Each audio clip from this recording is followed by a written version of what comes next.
Gostaria de saudar a você com a paz do Senhor Jesus Cristo. Uma semana de cenário diferente, porque foi uma semana que o Senhor concedeu a mim e a minha família sairmos de férias. Então este não é o novo cenário do canal, mas é o cenário arranjado na casa que nós estamos aqui hospedados, neste tempo que viemos junto com a família conhecer a réplica da Arca de Noé, algo que um missionário australiano veio fazer aqui nos Estados Unidos e o fez aqui no estado de Kentucky. Então ele remontou, fez uma réplica precisa das dimensões da Arca de Noé. Vamos estar passando aos irmãos ainda esta semana ou na semana seguinte o vídeo da nossa viagem para que os irmãos que não conhecem ainda possam conhecer.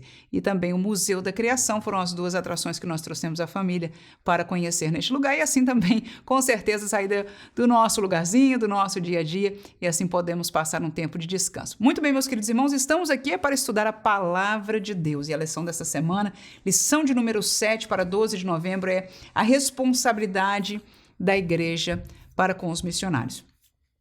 E antes de nós entrarmos no roteiro de estudo para a nossa aula, eu gostaria de comentar acerca do título dessa lição, uma verdade que eu aprendi e entendo que deve ser assim. E por isso ensinarei, glória a Jesus. O quê? É que a igreja, ela é a agência missionária que Deus escolheu, glória a Jesus. Com isso eu quero dizer que não é que eu rejeite de tudo as outras agências missionárias, mas o que eu entendo é de que elas vieram a existir porque a igreja não cumpriu a sua missão como deveria ser. O que é que eu quero dizer com isso? Nós, como Igreja do Senhor Jesus, nos multiplicamos, crescemos nossos templos, as localizações, multiplicações e qualidade dos templos, e alguns dos nossos ministérios, mais do que outros, não estamos aqui para apontar dedo a ninguém, com certeza, porque a verdade é que falhos somos todos nós, começando individualmente com a minha pessoa, e com certeza você pode apontar para si mesmo. Mas a verdade é que a igreja, de maneira geral, poderia estar fazendo muito mais por missões. E se tivesse fazendo muito mais por missões, naturalmente estaria enviando, sustentando muitos mais missionários e talvez fosse desnecessário, ou pelo menos muito diminuído, a necessidade de que houvessem agências fora da igreja. Até porque nós vamos estar falando durante esta lição que o papel da igreja não é só enviar, não é só sustentar, mas há um cuidado, e este cuidado é ensinado pela palavra de Deus, e a igreja é que tem este dever. Aleluia! Glória a Deus. Vamos à nossa lição, porque queremos aprendizado da Bíblia para nós assegurarmos a nossa fé. Amém? Para você que é a primeira vez que está conosco, o nosso roteiro vai estar disponibilizado para você na descrição deste vídeo, bem como no primeiro comentário, você pode baixar e usar conforme queira. Amém? Então vamos lá, os 3 tópicos da nossa lição serão, primeiro, a responsabilidade da igreja na formação do missionário. Segundo lugar, a responsabilidade no cuidado integral do missionário. E por último, a responsabilidade no comprometimento com o missionário. Estes 3 temas que nós aqui colocamos a nível de roteiro são todos tocados pelo pastor Wagner Gabi, que foi o comentarista da nossa série de lições para a glória do nome de Jesus. O primeiro tópico, portanto, a responsabilidade da igreja na formação do missionário, nós dividiremos em 3 subtópicos. São ele: responsável, ou seja, a igreja é responsável para preparar o chamado. Segundo, é responsável para enviar o vocacionado. E terceiro, é responsável para acompanhar o enviado. Veja que o primeiro tópico começa com o chamado, porque como estudamos na lição passada, é o Senhor Jesus, é o Espírito Santo de Deus, ou seja, a pessoa de Deus é quem trabalha no coração de alguém ou alguns e os chama, aleluia, para a obra missionária que nós vamos estar formulando e trazendo exemplos bíblicos para isso. Vamos lá, 1 Timóteo, capítulo 3, versículo 1, 2, depois do 7 ao 10, estaremos lendo acerca do primeiro subtópico, onde nós dizemos que a igreja, ela é responsável para preparar o chamado. Quem chama? é Jesus, aleluia. Mas a preparação deste chamado é responsabilidade da igreja. Claro, uma parceria com o Espírito Santo, que com certeza já está atuando nesta vida e vai estar atuando em parceria com a igreja para a glória do Senhor Jesus. Por isso nós somos pentecostais. Como assim, irmã? O Espírito Santo é ativo, fala, direciona, tem liberdade para direcionar os líderes, aleluia, na igreja pentecostal. Nós devemos cultivar isso para que nesta parceria da igreja com o Espírito de Deus haja uma preparação daqueles que são chamados por Deus para a obra missionária. Vamos ao texto, 1 Timóteo capítulo 3, versículo 1 e 2, o texto diz, e esta é uma palavra fiel, se alguém deseja o episcopado, excelente obra deseja. Versículo 2, convém, porém, que o bispo seja irrepreensível, marido de uma mulher, vigilante, sóbrio, honesto, hospitaleiro, apto para ensinar. Vamos aos 7 a 10 agora. Convém também que tenha bom testemunho dos que estão de fora, para que não caia em afronta e no laço do diabo. Da mesma sorte, os diáconos sejam honestos, não de língua dobre, não dados a muito vinho, não cobiçosos de torpe ganância, guardando o mistério da fé em uma pura consciência, e também estes sejam primeiro provados, depois sirvam se forem irrepreensíveis. Ora, este texto é claro que está falando para o episcopado e o diaconato, ambos posições ministeriais das coisas materiais e da palavra das coisas espirituais na igreja do Senhor Jesus. Não está falando diretamente ao missionário que pode obrar a este nível, a princípio na palavra e nas missões, na evangelização. No entanto, eu quero enfatizar o papel da igreja. Ou seja, a igreja vai perceber não só na liderança do Espírito Santo de Deus a vocação de cada um destes, vai, inclusive, obedecer a palavra de Deus neste texto, que é aquele que deseja o episcopado, ou seja, alguém que talvez nós não vejamos, não recebamos, vamos dizer, na parte da liderança, não é? Uma direção explícita da sua vocação ministerial, mas alguém que está mostrando o desejo de obra missionária deve ser preparado pela igreja, ele é bem recebido pelo Senhor, aleluia. No entanto, vemos as características bíblicas que esta pessoa deve desenvolver, e por último, este texto último que lemos, que ele deve ser provado, e uma vez que ele seja encontrado irrepreensível, então ele seja posto por quem? Pela igreja, para servir ao Senhor. Podemos dizer amém para isso?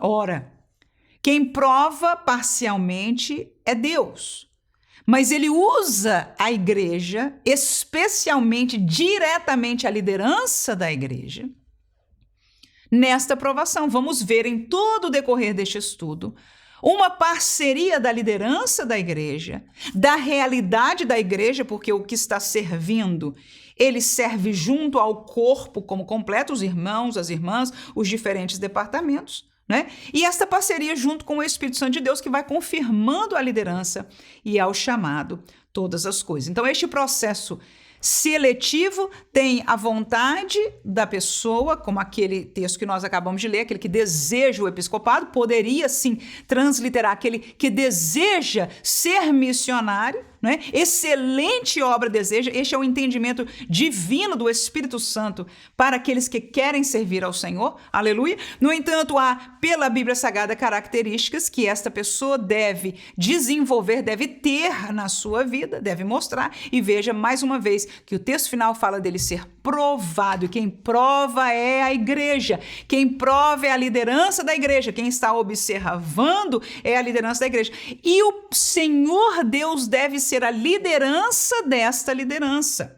Alguém pode dizer, mas irmã, será? Não importa, não é meu e seu lugar de apontar. O Senhor é quem vê e dará contas e prestará conta de todas as coisas.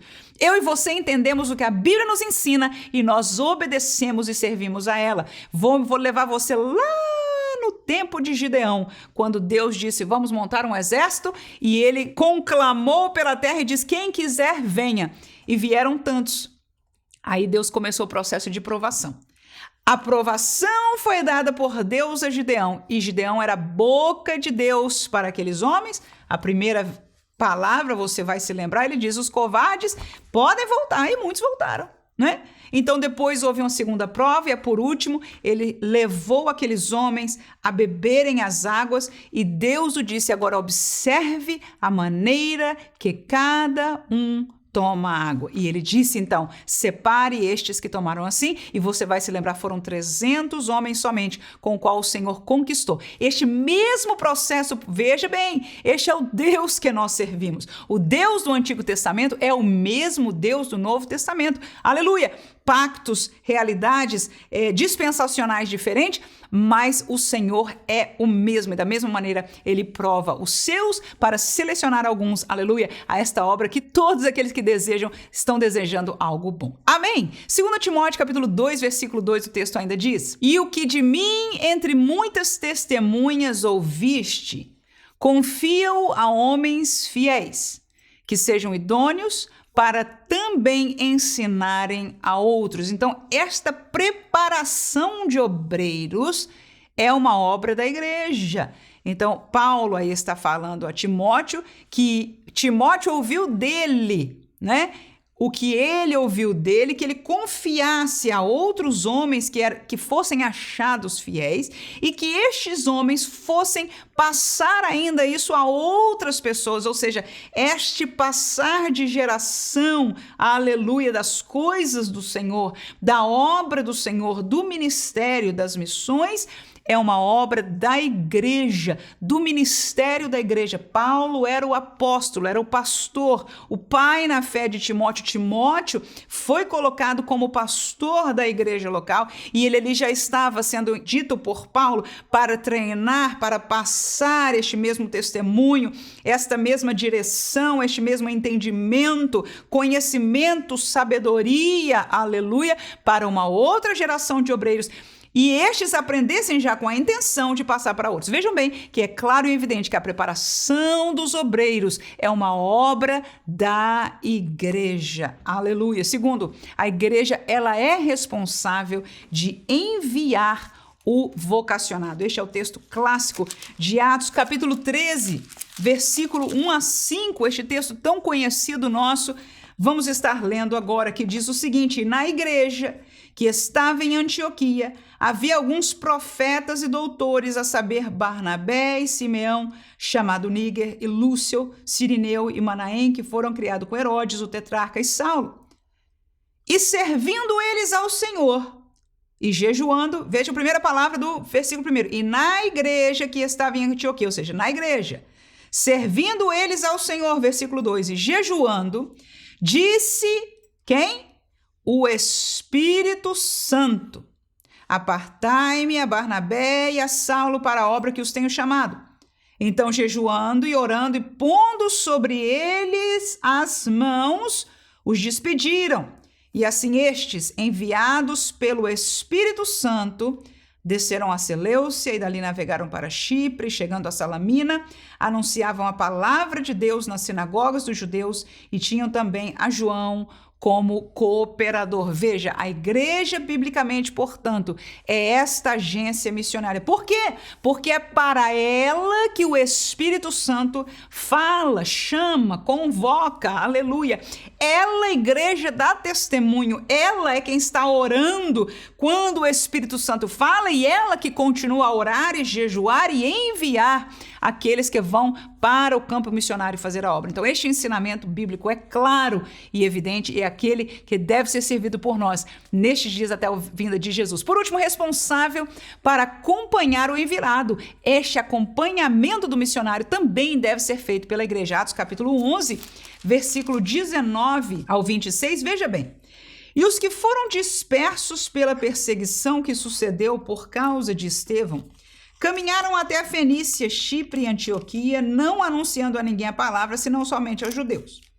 E havia entre eles alguns varões síprios e sirinenses, os quais, entrando em Antioquia, falaram aos gregos, anunciando o Senhor Jesus. E a mão do Senhor era com eles, e grande número creu e se converteu ao Senhor. E chegou a fama destas coisas aos ouvidos da igreja que estava em Jerusalém, ou seja, a igreja mãe, a igreja sede. e enviaram Barnabé até Antioquia, ou seja, ouviram que estão se convertendo muita gente em Antioquia. A igreja sede enviou Barnabé a Antioquia, o qual, versículo 23, ainda seguimos, quando chegou e viu a graça de Deus, se alegrou e exortou a todos que permanecessem no Senhor com propósito do coração, porque era homem de bem, cheio do Espírito Santo e de fé. E muita gente se uniu ao Senhor, e partiu Barnabé para Tarso a buscar Saulo, e achando-o, conduziu para Antioquia. E sucedeu que todo um ano se reuniram naquela igreja e ensinaram muita gente, e em Antioquia foram os discípulos pela primeira vez chamados cristãos. Muita coisa histórica aqui. Saímos um pouquinho do contexto das missões de Paulo, porque nós acabamos de ler o capítulo 13, agora nós voltamos ao 11, onde a igreja sede ali não era Antioquia, mas era a igreja de Jerusalém. E veja que quando se ouviu que o evangelho estava se espalhando, estava sendo ensinado, a igreja mãe vai cuidar. A igreja mãe vai acompanhar. Então enviou um obreiro de peso, um obreiro cheio do Espírito Santo, um homem de fé, um homem que tinha testemunho, um homem que tinha sido já provado e foi achado irrepreensível. Tá vendo aí? Então essa igreja de Jerusalém enviou a Barnabé, chegou lá, viu, percebeu que o que estava acontecendo era bom, era de Deus, estava tudo certinho, né? Disse à igreja, vamos continuar assim. Percebeu a necessidade de trazer outra pessoa e ele foi a Tarso buscar Saulo. Aleluia, que agora já era convertido, e trouxe para este contexto, que é o que nós vamos ver no Atos capítulo 13, que já estava nessa igreja de Antioquia, já estava ali Paulo, né, e os demais que estavam servindo ao Senhor naquele lugar. Glória a Jesus. Então, este contexto de acompanhar o enviado, acompanhar as missões, acompanhar o que está acontecendo no campo missionário, é parte do trabalho da igreja. Vamos ao segundo tópico. Segundo é a responsabilidade no cuidado integral do missionário, e estes 3 subtópicos serão os seguintes: quanto à sua adaptação a uma nova cultura; segundo, quanto à família, uma nova realidade; terceiro, quanto ao convívio, um relacionamento à distância. Então nós vamos entender de que o missionário agora que foi chamado por Deus, preparado na igreja, no contexto da igreja, né? Enviado pela igreja, acompanhado pela igreja, agora nós vamos olhá-lo como pessoa, como indivíduo, como alguém que saiu da sua casa, saiu desta igreja local, onde ele conhecia a pessoa da vendinha, onde os seus filhos iram nas mesmas escolas que os filhos dos irmãos da igreja, e aquele contexto daqui para uma outra cultura, muitas vezes dentro do nosso país ou em outros países, mas um contexto transcultural. Então, em primeiro lugar, a igreja deve observar esta realidade transcultural. E no mínimo, como dissemos na classe passada, no mínimo, nós precisamos estar orando, porque definitivamente é um desafio. Somente quem saiu do seu lugar para um lugar de uma cultura diferente conhece os desafios de entrarem neste contexto. Mais ou menos de cultura para cultura, a verdade é que sair da nossa realidade e ir para uma nova cultura é sempre desafiante. Vamos a Atos capítulo 19, versículo 23 ao versículo 28. E naquele mesmo tempo houve um não pequeno alvoroço acerca do caminho, porque certo ourives de prata, por nome Demétrio, que fazia de prata nichos de Diana, dava não pouco lucro aos artífices, os quais, havendo-os ajuntado com os oficiais de obras semelhantes, disse: varões, vós bem sabeis que deste ofício temos a nossa prosperidade. E bem vedes e ouvis que não só em Éfeso, mas até quase toda a Ásia, este Paulo tem convencido e afastado uma grande multidão, dizendo que não são deuses os que se fazem com as mãos. E não somente há perigo de que a nossa profissão caia em descrédito, mas também de que o próprio templo da grande deusa Diana seja estimado em nada, vindo a majestade daquela que toda a Ásia e o mundo veneram a ser destruída. E ouvindo, encheram-se de ira e clamaram, dizendo: grande é a Diana dos Efésios. Veja, irmãos, que Paulo foi a uma outra cultura. Que cultura é essa que ele encontrou? Uma cultura pagã, uma cultura que nesta cidade estava o templo da grande deusa Diana, ou seja, uma deusa pagã, né? E veja que aqueles que ganhavam dinheiro de vender estátuas e etc., estavam apavorados porque eles disseram o nome, né? Este Paulo tem convencido e afastado uma grande multidão. Ou seja, a Diana, deusa, nossa deusa, vai cair em descrédito, nossa profissão se acabou, ou seja, vai ser o fim de tudo que nós cremos. Mas o que é que nós cremos? Essa é a nossa cultura, é o que diziam eles. A nossa cultura é baseada nesta deusa, nessa nossa realidade. Quem é este que veio aqui? E é para isso que nós estamos mandando os missionários. Aleluia! Para entrar numa cultura e levar a verdade da palavra de Deus, que é transcultural. Porque Deus amou a estes que hoje adoram Diana, como ama a estes tantos hoje que estão adorando a outros deuses.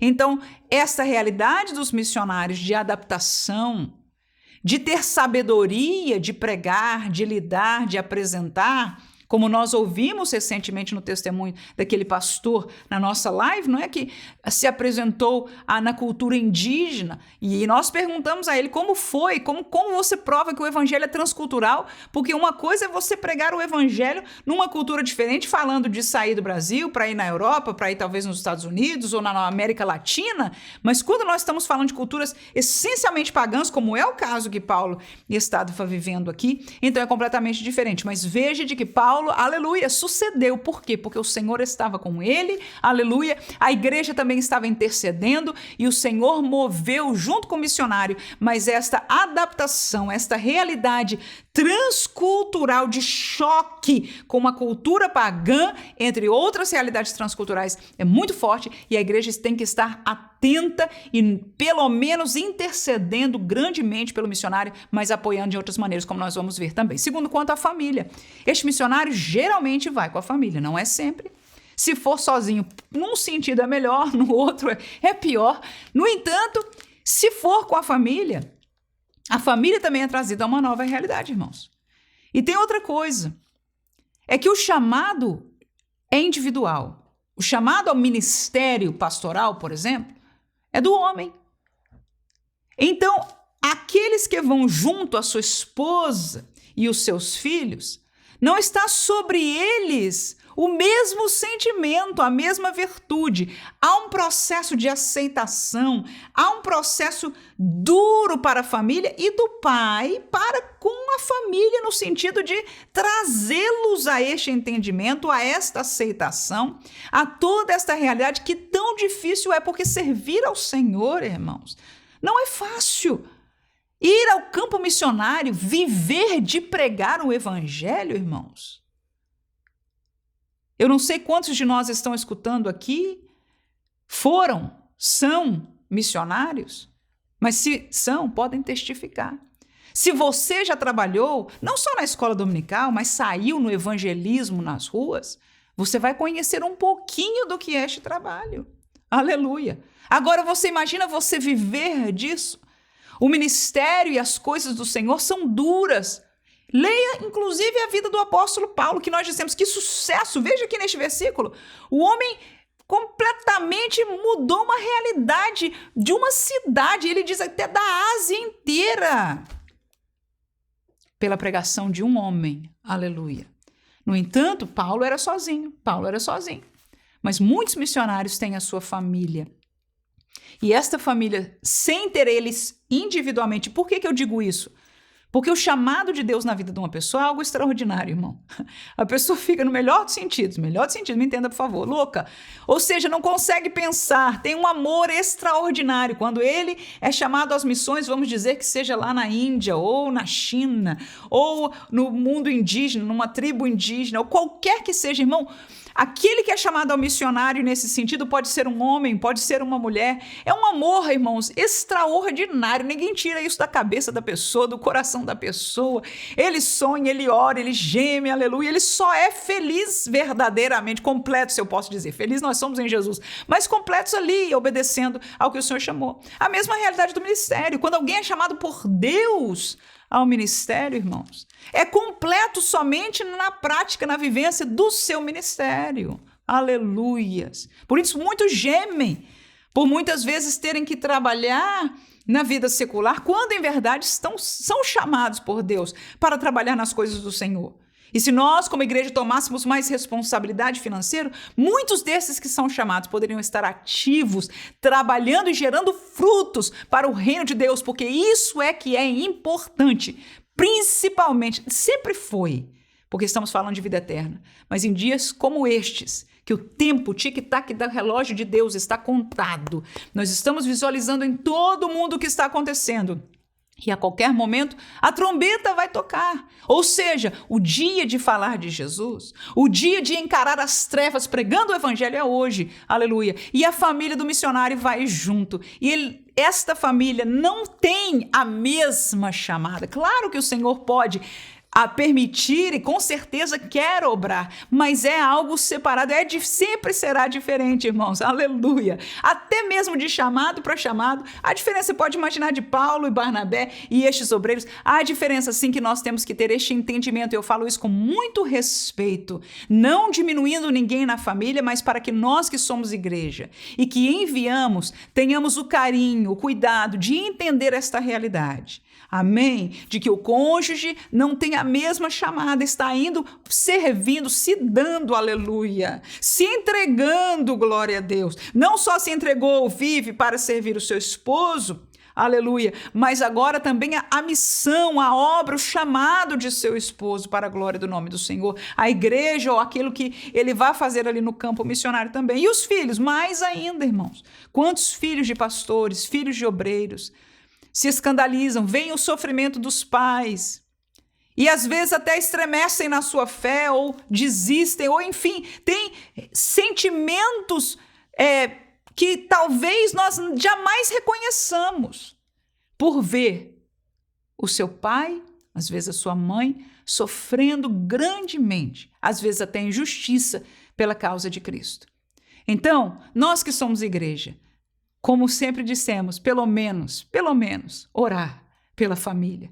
Não é criticá-los, porque alguns deles vão ter reações, alguns podem até, enfim, fazer coisas que a gente não esteja de acordo. No entanto, nós precisamos interceder para que a família esteja em um só coração, com aquele que é chamado para as missões, para a glória do Senhor, para que este possa viver feliz, aleluia, suportado, tendo o suporte da sua família e cumprir assim, de uma maneira melhor, o chamado do Senhor. Vamos ler o texto bíblico de Deuteronômio, capítulo 6, versículo 2, 6, 7, depois do 20 ao 30, diz: para que temas ao Senhor teu Deus e guardes todos os teus estatutos e mandamentos que eu te ordeno, tu e teu filho, e o filho do teu filho todos os dias da tua vida, e que teus dias sejam prolongados. E estas palavras que hoje te ordeno estarão no teu coração. E intimarás a teus filhos e delas falarás assentado em tua casa, e andando pelo caminho, e deitando-te e levantando-te. E quando teu filho te perguntar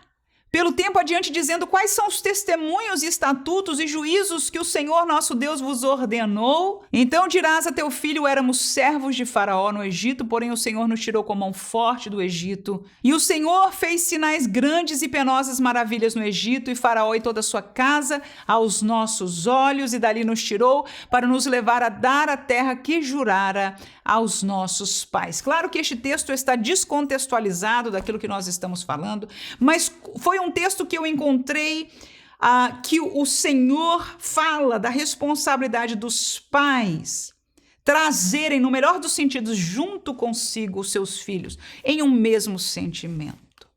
Não só ensinando-os a palavra, ensinando-os a prioridade do reino de Deus, mas também quando no futuro os desafios vierem, as perguntas vierem, então o pai de família deve responder, aleluia, sobre a história de Deus, que é aprendida através dessas escrituras e que com certeza o missionário, o servo de Deus, também tem uma história com Deus em suas vidas. Então, a responsabilidade direta é do pai de família. A responsabilidade direta é do missionário para com a sua própria casa.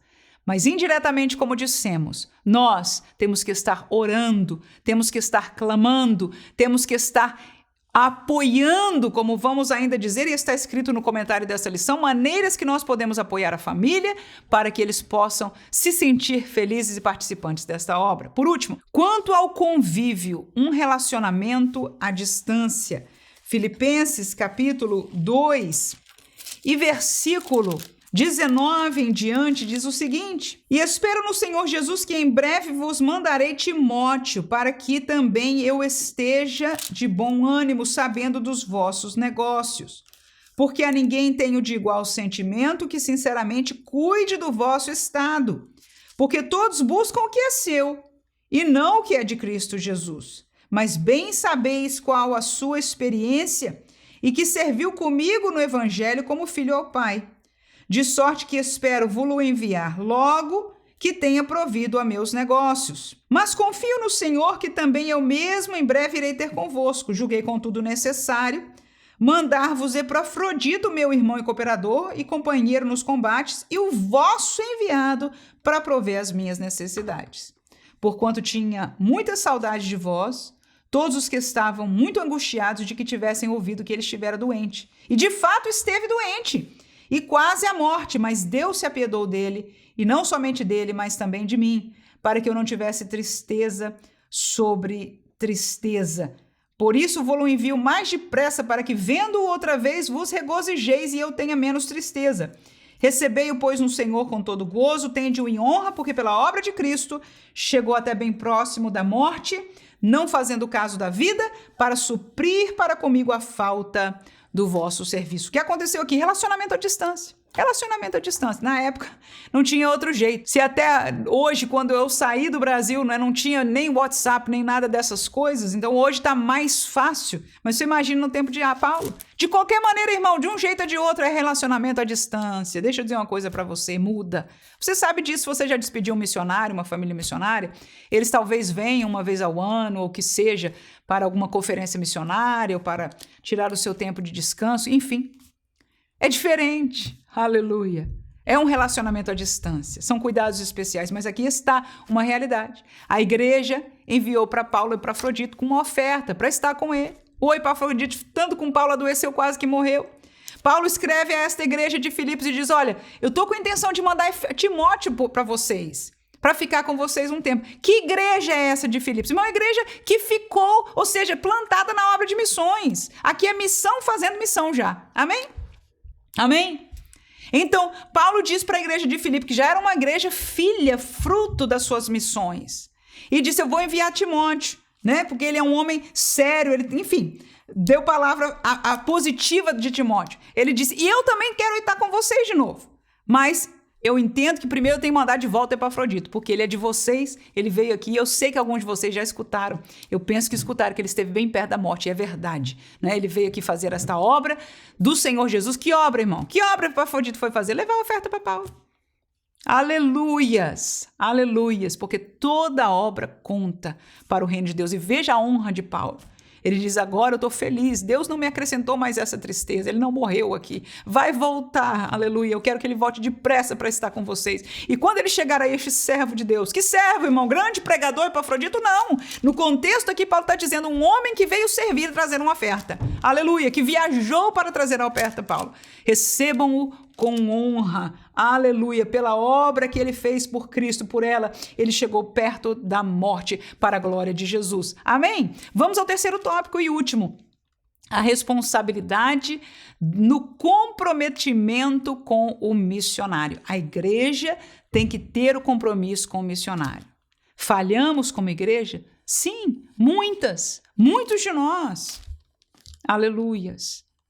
Mas temos que aprender e lembrar dessas missões para não só orarmos junto à liderança da igreja, mas estarmos participando, sendo através das nossas ofertas, palavras, enfim, orações, para que esta obra seja cada vez mais feita pela igreja do Senhor Jesus. E qual a responsabilidade de comprometimento, então, para com o missionário? Em primeiro lugar, sustento financeiro, sem dúvida alguma. Segundo, um sustento emocional. E terceiro lugar, um sustento espiritual.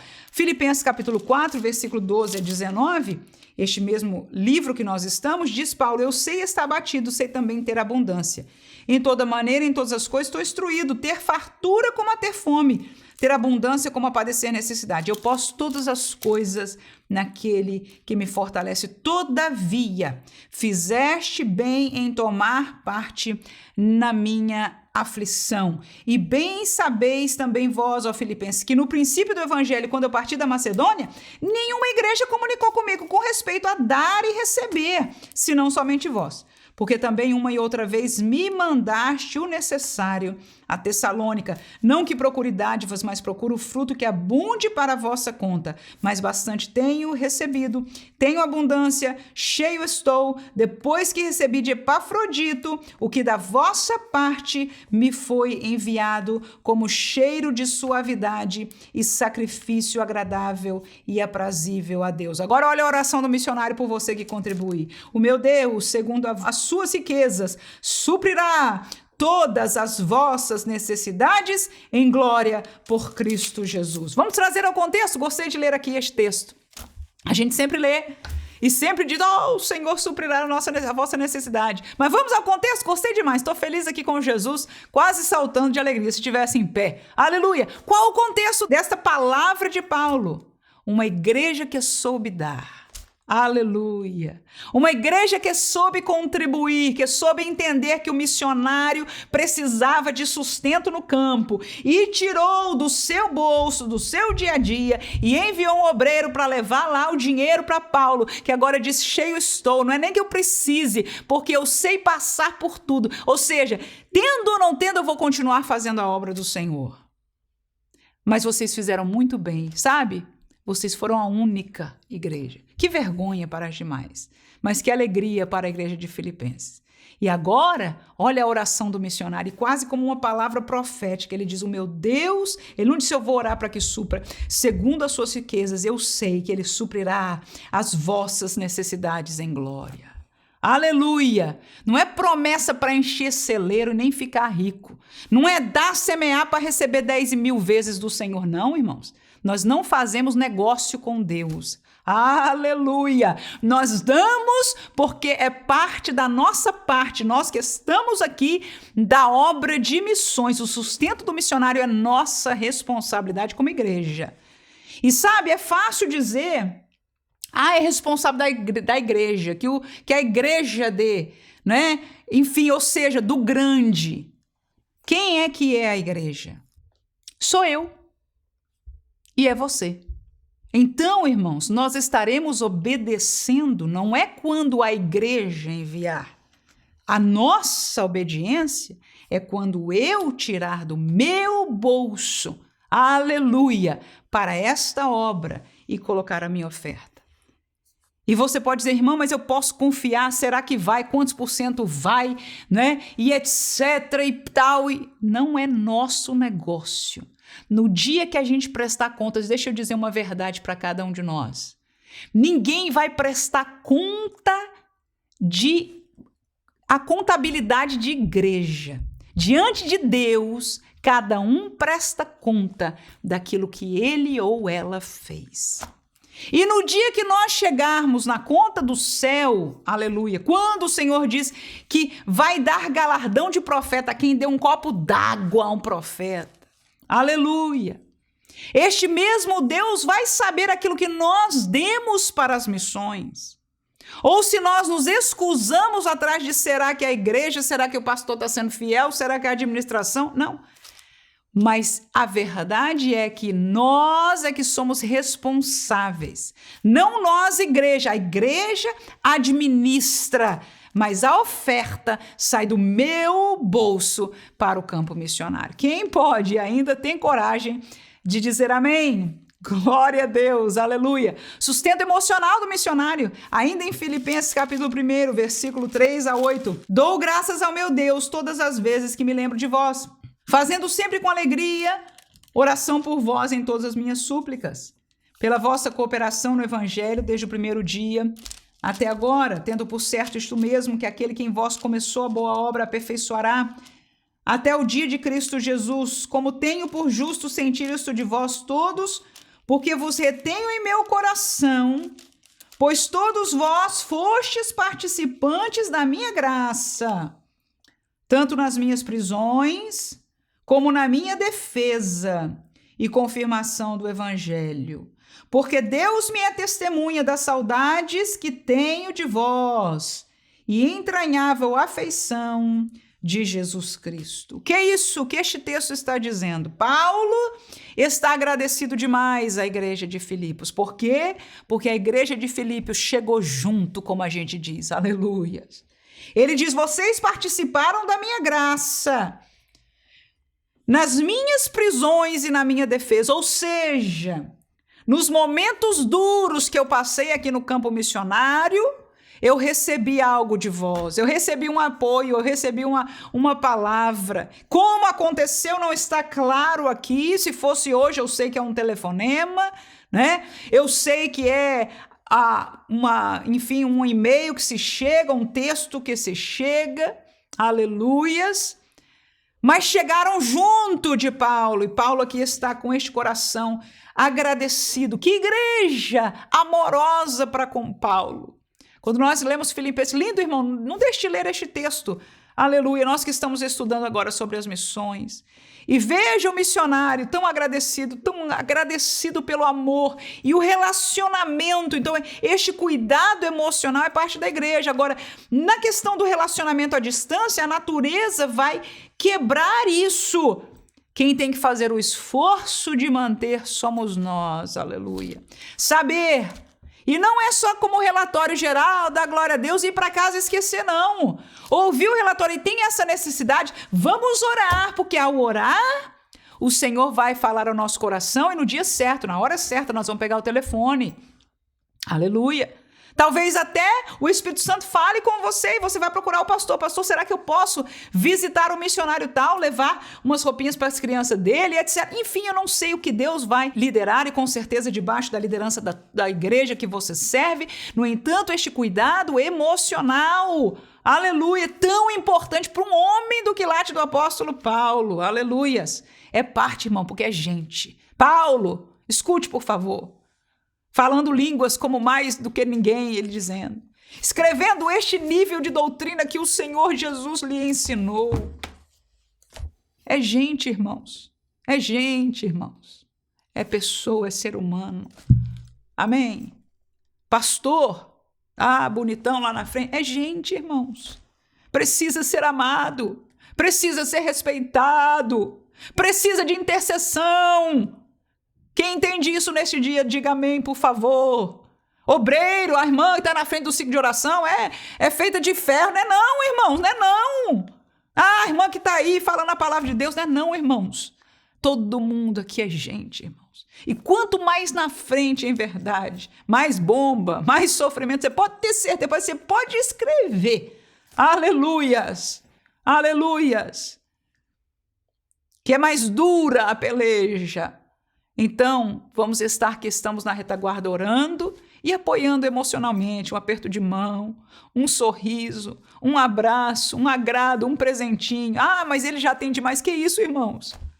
Aleluia, o cuidado emocional é trabalho da igreja. E a igreja não é o pastor somente, a igreja somos nós, aleluia. Vamos orar e Deus nos dará o entendimento, glória a Deus, de como participar, aleluia.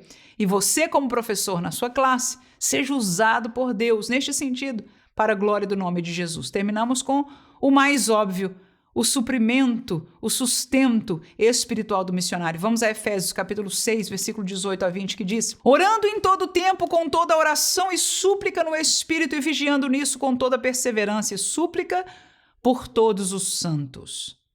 E por mim, para que me seja dada no abrir da minha boca a palavra com confiança para fazer notório o mistério do Evangelho, pelo qual sou embaixador em cadeias para que possa falar livremente como me convém falar. Que é isso, irmãos? É Paulo ensinando sobre o armamento espiritual da igreja. Ele termina falando da oração e diz: irmãos, orem por mim agora. Como assim? Me sustentem, aleluia, na oração, espiritualmente, para que o Senhor me dê ousadia, para que o Senhor opere milagres espirituais, aleluia, porque a peleja no reino de Deus, escute, irmãos, a peleja das missões, a peleja do ministério, a peleja daqueles que pregam e ensinam a palavra de Deus, não é contra carne nem sangue. É em regiões espirituais. O que nós vemos é carne e sangue. O que nós vemos é a pessoa do missionário, é o número de almas que aceitaram a Jesus, é a comida que se está dando para o povo, é isso, é aquilo, é os filhos e tal. Mas a luta, a realidade, a peleja não é nesta dimensão. E a vitória que o missionário precisa é na dimensão espiritual, aleluia, para que tome coisa mortífera e não lhe faça mal algum, para que tenha autoridade para pegar a palavra e o Senhor o use com sinais e maravilhas e as pessoas sejam convertidas, aleluia, ao Evangelho de Cristo Jesus, para a glória do Senhor Jesus. Que Deus abençoe a cada um que é igreja. Eu e você estou recebendo nessa série de lições puxões de orelha, aleluia, porque no meu lugar como igreja eu tenho que participar mais, eu tenho que orar mais, eu tenho que me envolver mais. Que Deus use você, professor, a se envolver primeiramente mais, em nome de Jesus. Nós precisamos estar quebrantados para esperar de Deus quebrantamento. Quem pode dizer amém? Nós não podemos querer uma classe somente uma aula de explicações, de teoria. O evangelho é um evangelho que fala ao coração, à alma, ao espírito do homem. Precisamos ver Deus obrar nos nossos alunos. Mas Deus obra na vida deles, através do Espírito em parceria com a igreja, que na classe de aula, na sala de aula da escola dominical, sou eu e você que estamos na frente deles. Aleluia! Portanto, precisamos estar quebrantados diante desse Espírito Santo de Deus, prontos para sermos usados por Ele. Por isso, humildes diante da palavra que aprendemos, pedindo: Senhor, faz primeiro na minha vida, para que eu possa ver este milagre, aleluia, este mover de Deus na vida, no coração dos meus alunos, e assim o reino de Deus caminha. Que Deus abençoe você, em nome de Jesus. Amém.